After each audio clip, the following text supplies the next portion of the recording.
Vamos a hablar sobre el cuento y la novela. Espero podamos entender más sobre este tema y aclaremos algunas dudas. El cuento lo conocemos como una narración breve de carácter ficcional protagonizada por un grupo reducido de personajes y con un argumento generalmente sencillo.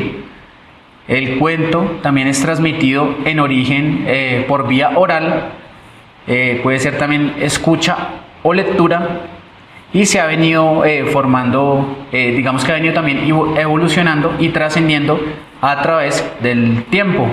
Podemos decir que en este momento ya conocemos algo como los audiolibros y pues vamos a ver cómo seguirá avanzando el tiempo con el cuento.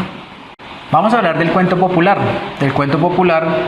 como una narración breve, una narración tradicional y breve de hechos imaginarios que coinciden con la estructura, pero difieren en los detalles.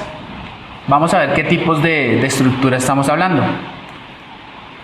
Generalmente los cuentos de hadas son los cuentos de animales y de costumbres de la época, que muchas veces tienen, digamos que esa parte ficcional y también tienen temas muchas veces tradicionales. En este caso los cuentos de hadas sí tienen mucho de ficción. También encontramos el mito y la leyenda. Estas también son narraciones tradicionales, pero que pueden generarse o que suelen generarse ya como géneros autónomos, géneros aparte. Entonces ya podemos hablar sobre el mito, sobre la leyenda, pero también hacen parte del cuento. El cuento literario, que es uno de los más importantes, es concebido y transmitido mediante la escritura.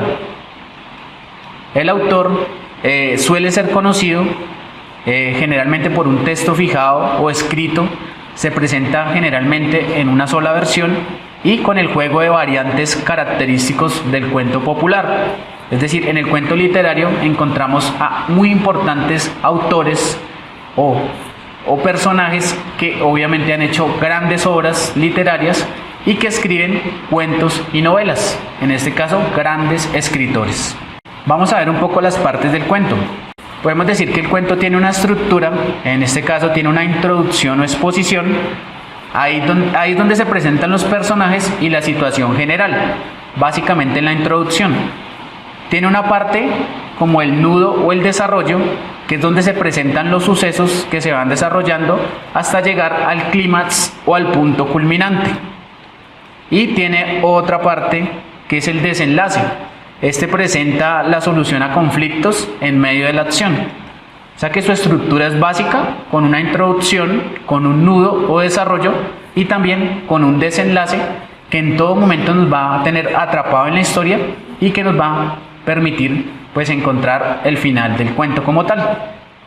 En este caso, viendo que el cuento es ese gran género literario, también otro de los grandes géneros literarios es la novela. En la novela como tal es un relato en prosa que sucede generalmente a algunos personajes enmarcado en una época y en un ambiente determinado.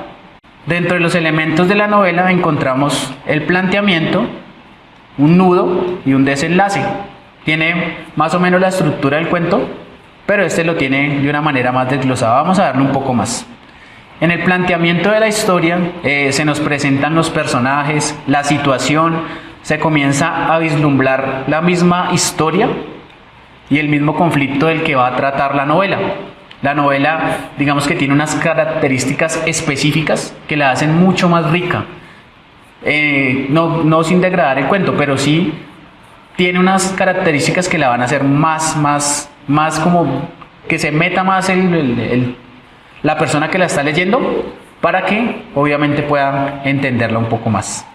En la parte del nudo es como la parte central o más extensa en la que se lleva a cabo la acción, donde se plantea generalmente los hechos y donde ocurren muchos de los sucesos de la historia, de la novela. Y el desenlace es en donde la trama generalmente tiende a resolverse de una u otra forma. Los personajes y las situaciones también se suelen ver sometidos a cambios visibles debido a la intensidad de los hechos, a todo lo que está pasando en el momento y lo que se va generando a lo largo de la narración. La novela siempre nos va a envolver mucho más con el tipo de historia, con el tipo de trama y con muchos sucesos que tienen o se están viendo puntualmente.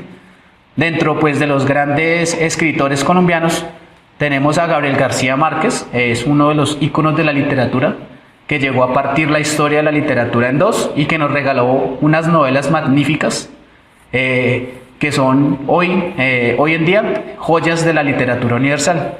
En este caso, una como El Coronel no tiene quien le escriba. Esa es una de las grandes obras de Gao. Y como vemos, tanto el cuento como la novela son grandes obras literarias que siempre nos van a permitir encontrar mundos posibles o tal vez no posibles, pero nos van a permitir en todo momento generar o poder llegar a donde el autor nos ha querido llevar. Son narraciones fantásticas, narraciones maravillosas que van permitiendo que el ser humano experimente grandes sucesos y que pueda trascender también a través de las letras. Espero este tema del cuento, de la novela, lo hayamos también podido aclarar y me acompañen en otra ocasión.